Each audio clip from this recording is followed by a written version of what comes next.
मुझे से पूछना था कि मैंने सुना है one of my Muslim friends से कि आफ्टर डेथ सारे मुस्लिम्स जो है वो हेवन में जाते हैं and whoever is non Muslim will go to hell. So I wanted a clarification on this point कि हर एक की आफ्टर डेथ जो डिसाइड होता है वो अपने कर्म पर होता है. तो मुझे इस बात के ऊपर क्लैरिफिकेशन चाहिए थे कि why all Muslim will go to heaven and non-Muslim will go to hell. If at all we do good deeds, like if non-Muslim also does good deeds, why they will go to hell? बहन ने अच्छा सवाल पूछा है कि उनकी एक सहेली ने कहा कि मुसलमान आखिरत में जन्नत में जाएंगे, गैर मुस्लिम दोज़ख में जाएंगे. मुस्लिम मतलब वो जो अमन हासिल करता है, अल्लाह सुब्हानहू व तआला के अहकामात के मुताबिक चलता है, कुरान और सही हदीस पे अमल करता है, उसे कहते हैं सही मुस्लिम. ये बिल्कुल सही है कि जो अमली तौर पे सही मुसलमान है वो इंशाअल्लाह जन्नत में जाएगा. लेकिन आपका सवाल था कि जो गैर मुस्लिम अच्छे अमाल करते हैं वो क्यों नहीं जन्नत में जाएंगे. बहन, जन्नत में जाने के लिए 4 शराइत है. जब मैं मेरा 10th स्टैंडर्ड पास किया, मैं सेंट पीटर्स स्कूल से फारिग हूँ, जब मैं ICSE में था 10वीं में, मेरे एग्जामिनेशन में 6 कंपलसरी सब्जेक्ट्स थे. English, mathematics, science, geography, history, Hindi. 6 subjects compulsory. 6 subjects में पास होना कंपलसरी है.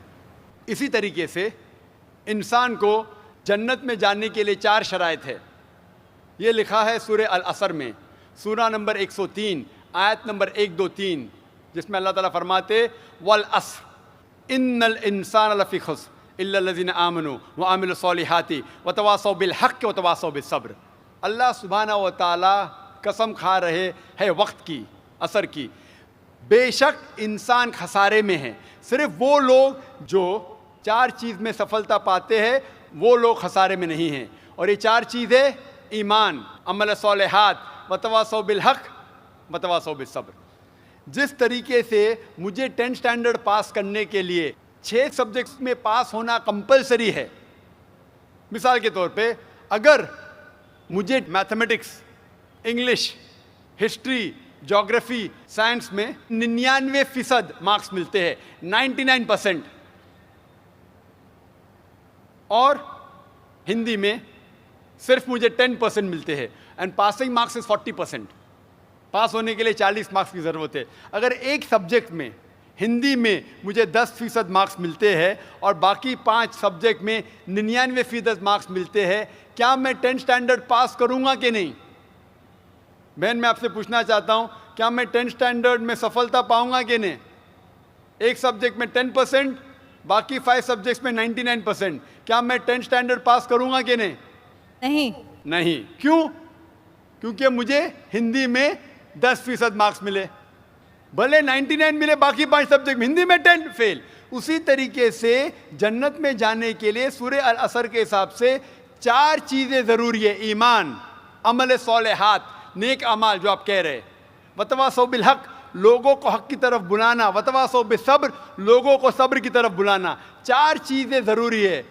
एक भी चीज़ अगर इन चारों में से मिसिंग है, मौजूद नहीं है, अगर आप एक भी चीज़ में फेल होते हैं तो आप जन्नत में नहीं जा सकते.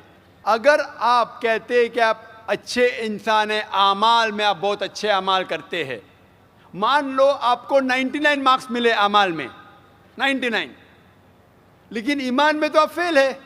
आप ये नहीं मानते कि अल्लाह एक और मोहम्मद सल्लल्लाहु अलैहि वसल्लम आखिरी पैगंबर है, जो सारी मजहबी किताब में लिखा है, तो आप ईमान में फेल है. आप कितने भी नेक काम करो, 99% मिले, 100% मिले, बाकी 3 हिस्से में ईमान में लेकिन फेल हुए, तो आप जन्नत में नहीं जाएंगे.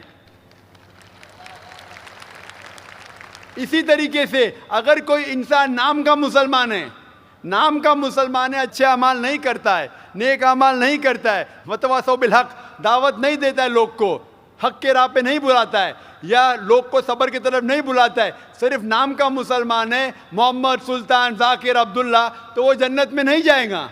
उसे जन्नत में जाने के लिए ईमान, अमल सॉलिहात, वतवासौ बिलहक वतवासौ बिसब्र, चारों चीज़ की ज़रूरत है। इसीलिए आप अमाल कितने भी अच्छे हैं, अगर ईमान नहीं है कि अल्लाह एक है और अल्लाह के अलावा किसी की इबादत नहीं करना चाहिए, और ईमान नहीं है कि मोहम्मद सल्लल्लाहु अलैहि वसल्लम आखिरी पैगंबर है, तो आप जन्नत में कभी भी नहीं जाएंगे। बहन, क्या आप मेरे जवाब से सहमत है? Yes. Thank you for clarifying the point. You're most welcome. My